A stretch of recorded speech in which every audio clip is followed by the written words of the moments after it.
ಬೆಳಗ್ಗೆ ಎದ್ದ ತಕ್ಷಣ ನೈಟ್ ಮಲಗೋ ತನಕ ಎವ್ರಿಥಿಂಗ್ ಟೈಮ್ ಬೌಂಡ್. ಒಂದು ನಿಮಿಷ ಸ್ಕೂಲ್ಗೆ ಲೇಟಾಗಿ ಹೋಗಬಾರ್ದು.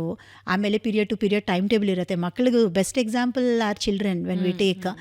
ಆ ಏಜಲ್ಲಿ ಅವರು ಎಷ್ಟು ಜಾಯ್ಫುಲ್ಲಾಗಿ ಖುಷಿಯಾಗಿ ಇರಬೇಕು. ಬಟ್ ಅವ್ರನ್ನ ನಾವು ಎಷ್ಟು ವರ್ಕ್ ಲೋಡ್ ಕೊಡ್ತಾ ಇದ್ದೀವಿ ಅವ್ರಿಗೆ ಅಂದರೆ ಅದು ಒಬ್ಬರದು ಇಬ್ಬರದು ಅಲ್ಲ, ಎಂಟೈರ್ ಸಿಸ್ಟಮೇ ಹಂಗೆ ವರ್ಕ್ ಆಗ್ತಾಯಿದೆ.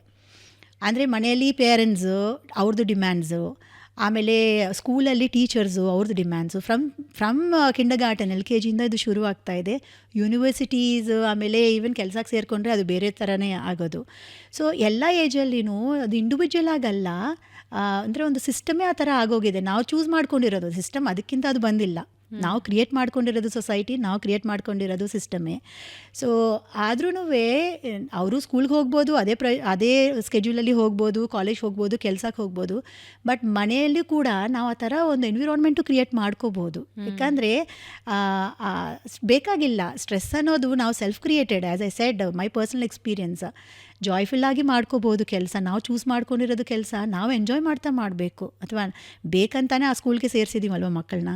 ಸೊ ಗೊತ್ತು ಆ ಸ್ಕೂಲ್ ಸಿಸ್ಟಮ್ ಹೆಂಗಿರುತ್ತೆ ಅಂತ, ಮಕ್ಳಿಗೂ ಯಾವ ಲೆವೆಲಲ್ಲಿ ವರ್ಕ್ಲೋಡ್ ಇರುತ್ತೆ ಅಂತ ಗೊತ್ತಾಗಿ ನಾವು ಚೂಸ್ ಮಾಡ್ಕೊಂಡಿರೋದು. ಅದರಿಂದ ನಾವು ಸ್ಟ್ರೆಸ್ ತೊಗೋಬಾರ್ದು ಆ್ಯಕ್ಚುಲಿ. ಬಟ್ ಅದು ಉಲ್ಟಾಗಿ ಏನಾಗ್ತಾ ಇದೆ, ನಾವು ಮಾಡ್ಕೊಂಡಿರೋದು ಚಾಯ್ಸೇ ನಮಗೆ ಉಲ್ಟಾ ಹೊಡೀತಾ ಇದೆ, ಅದು ಸ್ಟ್ರೆಸ್ ಆಗ್ತಾ ಇದೆ ಅಷ್ಟೇ.